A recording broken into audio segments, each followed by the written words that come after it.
Hello hi good morning सम्पूर्ण मेरो साथीभाइ दिदी बहिनी सबैजनालाई देश विदेश स्वदेश र आउने हुने सबैजनालाई मेरो गाउँको चाहिँ म भिडियो गरेर तपाईँहरूले देखाउन गइरहेको छु। तपाईँहरूले राम्रोसँग हेर्न सक्नुहुन्छ है। म चाहिँ अहिले गाउँको भिडियो गरेर यसो चट्ट हलिरहेको छु।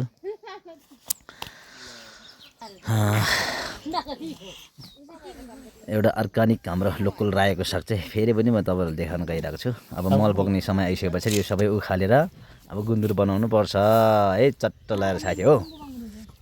अब तपाईँको फेरि पनि अब मल बगेर मकै छर्ने समय आयो साथी हो।